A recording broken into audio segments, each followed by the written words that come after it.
नमस्कार. मी भारती सोनवणे. आज आपल्यासमोर जी कविता सादर करते तिचं शीर्षक मृत्यूशी साधलेला संवाद.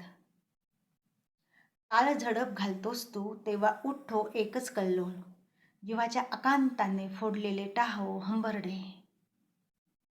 दुःखाचे आवेग ओसरल्यावर पसरते भयानक स्मशान शांतता. मलूल अगातिकता तुझ्या पुढे मृत्यू. तुझं येणं कधी अकांत मांडणारं, कधी स्तब्ध करणारं, कधी सुटका करणारं, कधी रीत करणारं, कधी चुटपुट लावणारं, तर कधी आयुष्यभर दुःखाच्या खाईत लोटणारं मृत्यू. क्षणाक्षणाला सावज तुझ्या जबड्यात येत असते. तुला माहीत असते त्याची वेळ, अगदी सेकंदसुद्धा, परंतु सावज मात्र गाफील. जणू काही अमृत प्राशन करून जन्म घेतलेला असतो भूतलावर. घालतो तू काळ झडप, चेतनाहीन होते शरीर तुझ्या काळ छायेत आल्यावर. खरंच खूप निर्दय डाव तू खेळतोस.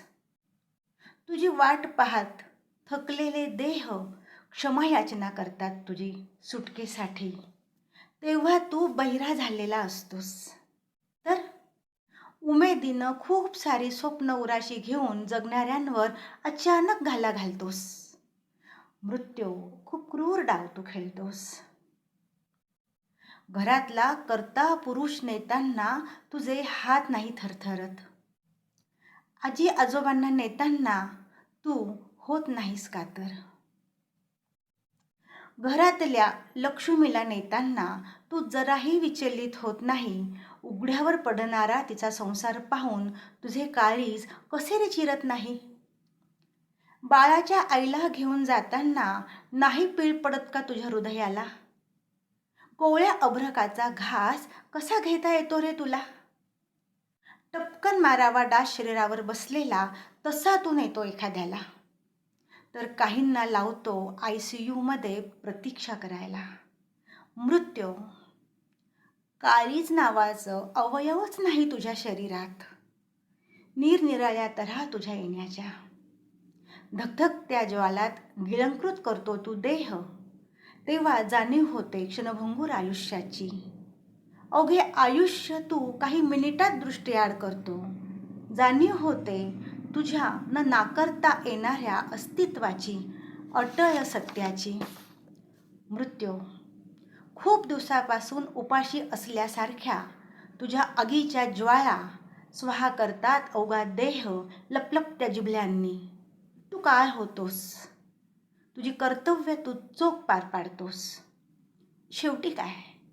शेवटी काय तर तुझे अस्तित्वच खरे. शेवटी काय तर तुझे अस्तित्वच खरे. भीती नाही बाळगायची तुझी.